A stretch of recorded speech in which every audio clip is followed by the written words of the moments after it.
মিরপুর পল্লবী ঢাকা থেকে মামুনুর রশিদ হুজুর আমার সালাম দিবেন, আমি আপনার একজন মুরিদ। মাশাআল্লাহ, আল্লাহ আপনার রহমত করুন।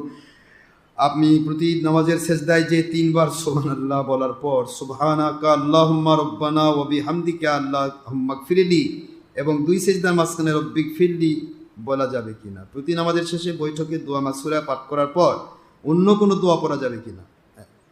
প্রশ্ন তো আসতে আছে, এক প্রশ্নে আসলে আরেক প্রশ্ন হেরে যায়, প্রশ্ন তো ঢুকতেই থাকে।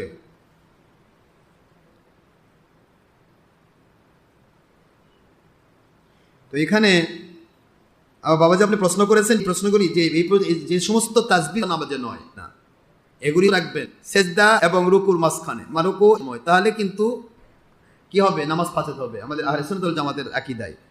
সেই জন্য এগুলিতে দোয়া, এগুলি মুস্তাহাব দোয়া, যে কোনো অন্যান্য সকল মুস্তাহাব নামাজে, সালাতুল তাসবিতে, তারপরে সালাতুল অন্যান্য সালাত যেগুলি আছে, সালাতুল হাজতে অথবা ইশরাক, জাওয়াল, আওয়াবিন, তাহাজ্জুদ, যত রকমের সুন্নতে জায়দা নফল নামাজ রয়েছে, সবেত আপনি যত তসবি সেজদাত আপনি একবার 5 ঘন্টা পড়ে থাকেন, কোনো সমস্যা নেই, আপনি পড়বেন, সেজদা করবেন, আল্লাহ সেজদা দিয়েছেন, আপনি যা ইচ্ছা তাই সেজদা করে দোয়াও করা যাবে।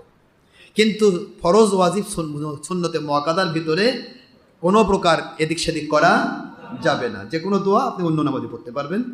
আশা করি বুঝতে পেরেছেন। প্রতি নামাজের শেষে বৈঠকে দোয়া মাসুরা পাঠ করার পর অন্য কোনো দোয়া পড়া যাবে না। দোয়া মাসুরার পরে আর কোনো দোয়া পড়লে সময় পার হয়ে যাবে, আপনার সালামের সময় হয়ে যাবে, নামাজ ফাসেদ হওয়ার সম্ভাবনা থাকবে। দোয়া মাসুরা পর্যন্ত আপনি পড়বেন।